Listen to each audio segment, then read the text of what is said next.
یعلمون ما تفعلون، تم جو کچھ بھی کرتے ہو میرے فرشتوں کو معلوم ہوتا ہے۔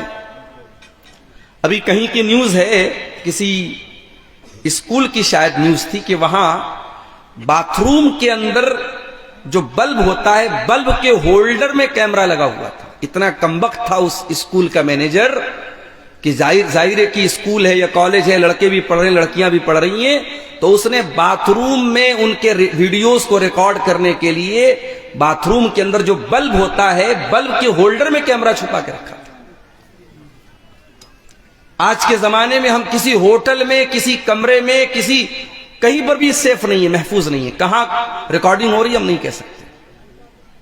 لیکن آپ سوچئے، انسان کا بنایا ہوا جو ریکارڈنگ سسٹم ہے وہ کبھی نہ کبھی تو فیل ہوتا ہوگا، کبھی نہ کبھی تو مشین خراب ہو جاتی ہے، کبھی لائٹ کٹ ہو جاتی ہے، کبھی کیمرہ نہیں کام کرتا ہے، مگر اللہ تعالیٰ نے ہماری اور آپ کی حرکتوں کو ریکارڈ کرنے کے لیے جو ریکارڈنگ سسٹم رکھا ہے اس پر فرشتوں کو تعینات کیا ہے، اور فرشتے 24/7 کام کرتے ہیں۔ فرشتے کبھی تھکتے نہیں ہیں، فرشتے کبھی آرام نہیں کرتے ہیں، ہماری ایک ایک ایکٹیویٹی کو فرشتے نوٹ کر رہے ہیں۔ اللہ نے موت کے فرشتے کو مقرر کیا، اگر میری موت لکھی ہے کل صبح 4:55 پر، تو میری موت 1 سیکنڈ پہلے بھی نہیں آ سکتی اور میری موت 1 سیکنڈ بعد بھی نہیں آ سکتی۔ موت کے فرشتے کو اللہ تعالیٰ نے جو ٹائم اس کو حکم ملا ہے، اس ٹائم تجھے فلاں کی روح قبض کرنا ہے، فلاں کی جان لینا ہے، وہ لے لے گا۔ فرشتے ایسے ہوتے ہیں میرے بھائی، ہم فرشتے نہیں ہیں، ہم معصوم ہیں، ہم انسان ہیں، ہم معصوم نہیں ہیں، فرشتے معصوم ہوتے ہیں۔ ہم آدم علیہ السلام کی اولاد ہیں۔ آدم علیہ السلام جنت میں رہ رہے تھے اپنی بیوی حوا کے ساتھ، وہاں نہ نماز پڑھنا تھا، نہ روزہ رکھنا تھا، نہ کوئی عبادت کرنا تھا، بس جنت میں رہنا ہے، کھانا ہے، پینا ہے، انجوائے کرنا ہے۔ اللہ نے کھلی چھوٹ دے دی، وَقُلْنَا يَا آدَمُ اسْكُنْ أَنْتَ وَزَوْجُكَ الْجَنَّةَ، اے آدم اور اے حوا تم دونوں جنت میں رہو، جو چاہے کھا لو، جو چاہے پی لو، اِلَّا هَذِهِ الشَّجَرَةِ، سوائے ایک درخت کے اس کے قریب نہ جانا، فَتَكُونَا مِنَ الظَّالِمِينَ، ورنہ تم ظالموں میں سے ہو جاؤ گے۔ ایک درخت، ہزاروں چیزیں جنت میں کھانے کی ملی ہیں، ایک پیڑ ہے، ایک درخت ہے، اللہ نے کہا اس کے پاس مت جانا۔ آدم علیہ السلام اور حضرت حوا اس پیڑ کے پاس نہیں جا رہے تھے، شیطان آیا بھیس بدل کر کے، اور شیطان نے کہا کہ اے آدم، اے حوا، یہ جو پیڑ ہے نا، اس پیڑ کو کھا لو گے، یہ امرت ہے، اس کو کھا لو گے ہمیشہ جنت میں رہو گے، فرشتے بن جاؤ گے تم۔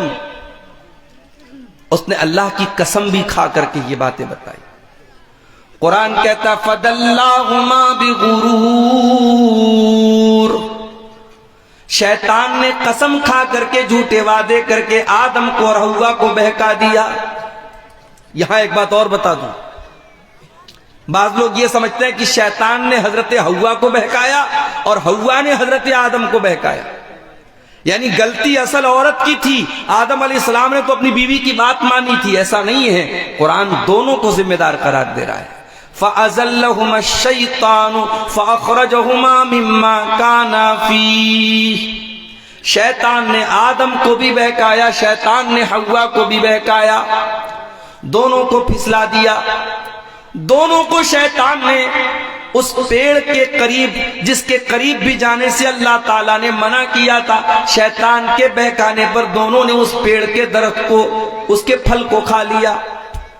اب جب کھا لیا تو انجام کیا ہوا؟ دونوں کے بدن سے کپڑے اتر گئے، دونوں ننگے ہو گئے، آدم بھی ننگے، حوا بھی ننگے۔ قرآن کہتا ہے فَطَفِقَا يَقْصِفَانِ عَلَيْهِمَا مِن وَرَقِ الْجَنَّةِ، آدم اور حوا دونوں جنت کے پتوں کو توڑ توڑ کر کے اپنی شرمگاہ کو ڈھانپنے لگے، اپنی باڈی کو کور کرنے لگے، ننگا رہنا پسند نہیں کیا انہوں نے۔ آج دنیا میں ترقی کی علامت ہے، گوا میں چلے جاؤ، بڑے بڑے بیچز پہ چلے جاؤ، سمندر کے کنارے مادر ذات ننگے مرد و عورت پڑے ہوئے ہیں، اور اس کو دنیا ترقی کا نام دیتی ہے، اس کو دنیا فیشن کا نام دیتی ہے۔ یہ ننگے رہنے والے، یہ برہنہ رہنے والے، یہ بے حیا اور بے شرم لوگ، یہ انسان کہلانے کے بھی قابل نہیں ہے۔ انسان کی فطرت یہ کہتی ہے، انسان کا نیچر یہ کہتا ہے، انسان کا سوبھاؤ یہ کہتا ہے کہ نہیں، تیری شرمگاہ کے اوپر کوئی نہ کوئی چیز پردے کے طور پر ہونی چاہیے۔ بھئی مرد بھی سب کے سامنے ننگا، عورت کو تو چھوڑ دیجئے، مرد بھی سب کے سامنے ننگا۔ اگر کوئی مرد سب کے سامنے ننگا رہتا ہے تو دو ہی باتیں ہو سکتی ہیں، یا تو وہ پاگل ہے یا انسان نہیں ہے۔ پاگل ہے، کریک مائنڈ کا ہے، دماغ خراب ہے، تبھی وہ ننگا رہے گا، ورنہ مرد بھی کم سے کم انڈر ویئر میں تو دوسروں کے سامنے کم سے کم انڈر ویئر میں رہے گا۔ آدم اور حوا دونوں نے اپنے جنت کے پتے سے اپنی شرمگاہوں کو ڈھانپنا شروع کر دیا۔ اب اللہ تعالیٰ نے سمجھایا حضرت آدم اور حوا کو، أَلَمْ أَنْهَكُمَا عَنْ تِلْكُمَا الشَّجَرَةِ، اے آدم اے حوا، میں نے تم کو منع کیا تھا اس پیڑ کے قریب نہ جانا، کیوں تم نے شیطان کی بات مانی؟ کیوں تم اس کے بہکاوے میں آ گئے؟ کیوں تم ظالموں میں سے ہو گئے؟ غلطی آدم سے بھی ہوئی، غلطی حوا سے بھی ہوئی۔ قرآن کہتا ہے فَتَلَقَّى آدَمُ مِن رَبِّهِ كَلِمَاتٍ، اب آدم علیہ السلام کے دل میں خیال آیا، ہاں مجھ سے غلطی ہو گئی، اب میں اللہ سے معافی مانگنا چاہتا ہوں۔ کیسے مانگوں؟ اے اللہ تو کتنا کریم ہے، تو کتنا رحیم ہے کہ تو نے آدم سے غلطی کے باوجود تو نے آدم کو توبہ کرنے کا طریقہ بھی سکھایا۔ اللہ نے آدم کے دل میں وہ کلمات ڈالے، وہ دعا ڈالی جو دعا اللہ تعالیٰ نے قرآن میں بیان کی، ربنا ظلمنا انفسنا وان لم تغفر لنا وترحمنا لنكونن من الخاسرین۔ اے پروردگار، ہم نے اپنی جانوں پر بڑا ظلم کیا ہے، اے پروردگار ہم نے اپنی جانوں پر بڑا ظلم کیا ہے، بڑا اتیاچار کیا، اور اگر تو نے نہیں معاف کیا، اگر تو نے رحم نہ کیا، لَنَكُونَنَّ مِنَ الْخَاسِرِينَ، تو ہم خسارہ نقصان اٹھانے والوں میں سے ہو جائیں گے۔ یہ دعا کی آدم اور حوا نے، اور جب یہ دعا کی اللہ نے دونوں کی دعا کو قبول کیا، دونوں کی توبہ کو قبول کیا، لیکن اللہ نے کہا کہ اب تم جنت میں نہیں، اب تم زمین پہ جاؤ گے، اب زمین پہ جاؤ گے، دنیا میں رہو گے۔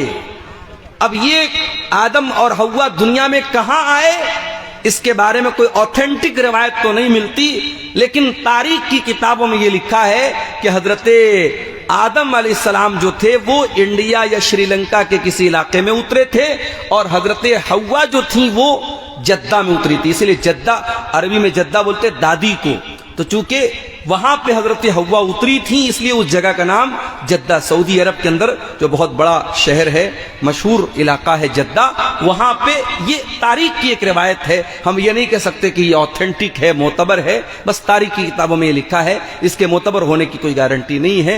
دونوں کو اللہ تعالیٰ نے زمین پہ اتارا، ہم آدم اور حوا کی اولاد، اللہ نے ہمیں اور آپ کو آدم اور حوا کی اولاد بنایا ہے، انسان بنایا ہے۔ ہماری فطرت میں غلطی کرنا ہے، ہم سے غلطیاں ہوں گی، ہم سے خطائیں ہوں گی، خطا کا ہو جانا اتنی بڑی بات نہیں ہے، بڑی بات یہ ہے کہ ہم خطا کے بعد، غلطی کے بعد ہم توبہ کریں، ہم اللہ سے معافی مانگے۔ اللہ کے پیارے نبی فرماتے ہیں کل بنی آدم خطاء وخیر الخطائین التوابون، تمام کے تمام آدم کی اولاد خطا کرنے والے ہیں، اور تمام خطا کاروں میں سب سے بہترین خطا کار وہ ہیں جو توبہ کر لیں، اللہ سے معافی مانگ لیں، اللہ کی طرف رجوع کر لیں۔ دنیا میں کیا ہوتا ہے، ایک انسان ایک بار غلطی کرتا ہے ہم معاف کر دیتے ہیں، دو بار غلطی کرتا ہے ہم معاف کر دیتے ہیں، تین بار غلطی کرتا ہم، جب بار بار غلطی کرے تو ہمارا بھی برداشت کا جو مادہ ہوتا ہے وہ پورا ہو جاتا ہے۔ باپ بیٹے کی ایک بار غلطی معاف کرتا ہے، 2 بار غلطی معاف کرتا ہے. جب بیٹا بار بار غلطی کرتا ہے تو باپ کہتا ہے نہیں اب تو غلطی نہیں کر رہا ہے، تو بدتمیزی کر رہا ہے. پھر باپ بھی بیٹے کو گھر سے نکال دیتا ہے. ماں اپنے بچے سے بہت پیار کرتی ہے، لیکن ماں بھی اپنے بچے کی بدتمیزیوں اور اپنی بچے کی غلط حرکتوں پر ڈانٹتی ہے، مارتی ہے، سزا دیتی ہے. ماں اتنی رحم دل ہونے کے باوجود بھی ایسا موقع بھی آتا ہے کہ ماں بھی اپنے بچے کو معاف نہیں کرتی. میرے پیارے ساتھیوں، جس طریقے سے ایک ماں کو اپنے بچے سے بہت پیار، ایک باپ کو اپنے بچے سے بہت پیار ہے، اس سے کئی کروڑ گنا زیادہ، اس سے کئی کروڑ گنا زیادہ اللہ تبارک و تعالیٰ اپنے بندوں سے پیار کرتا، اپنے بندوں سے محبت کرتا ہے. وہ اللہ بندوں کی خطاؤں کے باوجود، بندوں کے گناہوں کے باوجود اللہ تعالیٰ اپنے تمام بندوں کو دعوت دیتا ہے، اے میرے بندو آ جاؤ، حل من مستغفر فاغفر لہ. ہر رات آسمان دنیا پر اللہ تعالیٰ نازل ہوتا ہے اور آواز دیتا ہے کوئی گناہوں کی معافی مانگنے والا ہے، کوئی اپنے گناہوں پر رونے والا ہے، کوئی اپنے گناہوں پر گڑ گڑانے والا؟ میں اپنے بندے کی توبہ کو قبول کرنے کو تیار ہوں، میں اپنے بندے کو معاف کرنے کو تیار ہوں.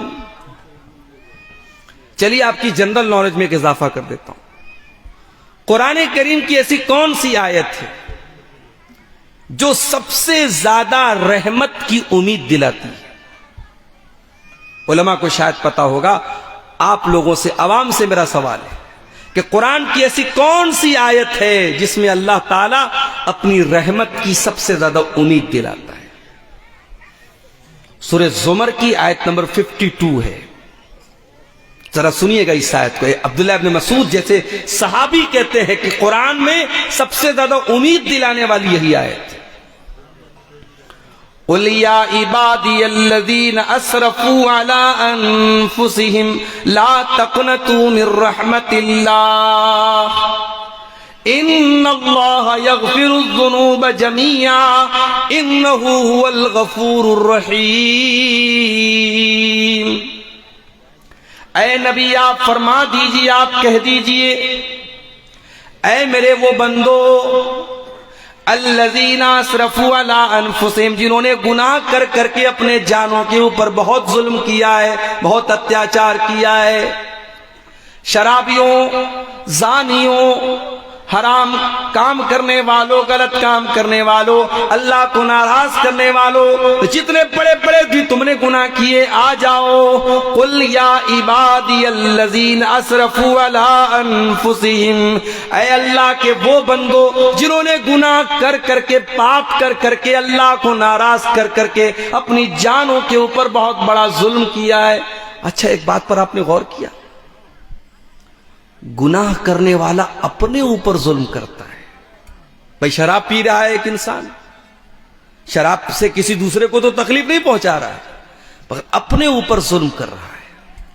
زنا کرنے والا اپنے اوپر ظلم کر رہا ہے، جھوٹ بولنے والا اپنے اوپر ظلم کر رہا ہے، غیبت کرنے والا اپنے اوپر ظلم کر رہا ہے. گناہ سے بڑا ظلم انسان اپنے نفس کے اوپر نہیں کرتا. جب بھی انسان کوئی گناہ کرے وہ اپنے باپ آدم کی وہ دعا کو یاد کر لے. گناہ کر کے کوئی فائدہ ہم نہیں کرتے، 2-4 منٹ لذت مل جائے گی، تھوڑا مزہ مل جائے گا، تھوڑا موج مستی ہو جائے گی، مگر گناہ کی سزا ہم ہی کو بھگتنی پڑے گی. اسی لیے قرآن گناہ کو اپنی جان پر ظلم کہتا ہے. قل یا عبادی الذین اسرفوا علی انفسہم، اے نبی آپ کہہ دیجئے، اے میرے وہ بندو جنہوں نے گناہ کر کر کے اپنی جانوں کے اوپر ظلم کیا ہے، لا تقنطوا من رحمت اللہ، تم اللہ کی رحمت سے کبھی مایوس نہ ہونا، اللہ کی رحمت سے کبھی مایوس نہ ہونا. اللہ اکبر، اللہ اکبر. کتنا کریم ہے وہ رب، کتنا کریم ہے وہ رب، کہ وہ رب گنہگاروں سے کہہ رہا ہے کہ اللہ کی رحمت سے مایوس مت ہونا. قرآن کریم کے 30ویں پارے میں ایک سورت ہے، سورۃ البروج، شاید آپ کو یاد بھی ہوگی، والسماء ذات البروج. اس میں ایک واقعہ اللہ نے بیان کیا. ایک زمانے میں ایمان لانے والوں کو بڑی سزا دی گئی تھی. خندق کھود کر کے جلا دیا گیا تھا. چھوٹے چھوٹے بچوں کو آگ میں جلا دیا گیا. جیسے سیریا کے اندر بھی ایسے ایسے مناظر مل رہے ہیں کہ جن کو دیکھ کر کے حیرت ہوتی ہے کہ بشار الاسد نے کتنا ظلم کیا تھا سیریا کی مظلوم عوام کے اوپر. اجتماعی قبریں مل رہی ہیں. ایک ایک جگہ سینکڑوں لوگوں کو اکٹھے قبر میں ڈالا گیا. اور اس ظالم نے صرف قبر میں نہیں ڈالا, قبر میں ڈالنے کے بعد اس میں کیمیکل ڈالا تاکہ ان کی لاشیں گل کر کے مٹی میں مل جائیں, اور ان قبروں پر بلڈوزر چلایا. اور افسوس تو اس بات کا ہے, اتنا ظلم کرنے والا اور لاکھوں مسلمانوں کا ہتھیارہ بشار الاسد, اس کی حمایت کون کرتا تھا؟ اس کا سپورٹ کون کرتا تھا؟ اس کا سپورٹ وہ ایران کرتا تھا, جو آج بہت بڑا فلسطینیوں کا اپنے آپ کو ہمدرد کہتا ہے. علامہ ابن تیمیہ نے بالکل سچی بات کہی تھی, ہمارے اسلاف نے بالکل سچی بات کہی تھی. صحابہ کا دشمن, صحابہ کو گالی دینے والا, صحابہ کی گستاخی کرنے والا, یہ رافضی یہودی سے بڑا ہمارا دشمن ہے. ہر دور کی تاریخ رہی ہے, مسلمانوں کو یہودیوں نے اتنا نقصان نہیں پہنچایا جتنا ان روافض نے نقصان پہنچایا ہے. آج سیریا سے جو خبریں آ رہی ہیں میرے بھائیو, 40 سال کے بعد لوگ آج قید خانے سے نکل رہے ہیں, لوگ 40 سال کے بعد جیل سے نکل رہے ہیں. کوئی پوچھ رہا ہے کہ کیا صدام حسین زندہ ہے یا مر گیا؟ ان کو یہ بھی نہیں معلوم کہ دنیا کہاں سے کہاں پہنچ گئی. انہوں نے نہ ٹائم دیکھا, نہ کیلنڈر دیکھا, ان کو نہ وقت کا پتا, نہ ان کو سمے کا پتا, نہ تاریخ کا پتا. 40 سال کے بعد لوگوں نے سورج کو دیکھا ہے, دھوپ دیکھی ہے. میرے پیارے ساتھیوں, اسی دھرتی پر ہم نے وہ ظلم و ستم بھی دیکھا ہے. ہر دور میں ایسے ظالم رہے ہیں, لیکن یاد رکھو, جتنا ظالم چاہے جتنا بھی ظلم کر لے, ظالم کا انجام ایک دن برا ہونے والا ہے. ظالم ایک دن برے گھاٹ کو پہنچنے والا ہے. ہر ظالم اپنے انجام کو پہنچنے والا ہے. ہر ظالم یاد رکھے, ظلم کی انتہا ہونی ہے, ظلم کا خاتمہ ہونا ہے, اور عدل و انصاف کے سورج کو چمکنا ہے. ہزاروں سال پہلے ایمان والوں کو ظالموں نے خندقوں میں ڈال دیا تھا, باقاعدہ زمین کے اندر گڈھے کھود کر کے ان کو جلا ڈالا تھا, ایمان والوں کو زندہ جلا دیا تھا.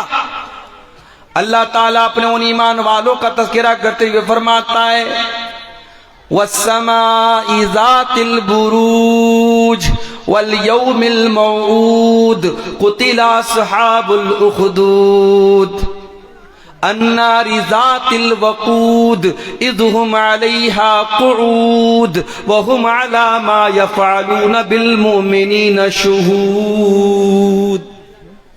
قسم آسمان کی جس میں بڑے بڑے ستارے چمک رہے ہیں, قسم ہے اس دن کی جس دن کا وعدہ کیا گیا ہے. خندق میں ڈال کر کے ایمان والوں کو مارا گیا تھا, ان کو مارنے والے ہلاک ہو جائیں گے. جو آگ میں ایمان والوں کو جلا رہے تھے اور کھڑے ہو کر کے تماشا دیکھ رہے تھے. وَمَا نَقَمُوا مِنْهُمْ إِلَّا أَن يُؤْمِنُوا بِاللَّهِ الْعَزِيزِ الْحَمِيدِ. ایمان والوں کو وہ کس بات کی سزا دے رہے تھے؟ ان کو اسی بات کی سزا دے رہے تھے کہ ایمان والے ایک اللہ کے اوپر ایمان لائے. صرف ایمان کی سزا دے رہے تھے. اللہ کے نبی فرماتے ہیں, مسند احمد کی روایت ہے, جب آگ جلائی گئی, اس آگ میں ایک عورت اپنے دودھ پیتے بچے کو لے کر کے جا رہی تھی. ماں تو ماں ہوتی ہے, ماں کا کلیجہ ایک بار کے لیے دہل گیا, ماں کے قدم پیچھے ہٹنے لگے. اللہ تبارک و تعالیٰ نے اس عورت کے دودھ پیتے بچے کو زبان دی, اور اس بچے نے اپنی ماں سے کہا, یا امی اقتحمی, اے میری ماں اس آگ میں چلی جا, اس آگ میں کود جا, اللہ کے عذاب کے مقابلے میں یہ آگ کچھ نہیں ہے, اے میری ماں تو اس آگ میں چلی جا. غور کیجئے, اتنے بڑے ظالم تھے وہ لوگ, ایمان والوں کو زندہ جلا دیا. اب اللہ تعالیٰ جب ان کا ذکر کرتا ہے تو کیا کہتا ہے؟ ان الذين فتنوا المؤمنين والمؤمنات ثم لم يتوبوا فلهم عذاب جهنم ولهم عذاب الحريق.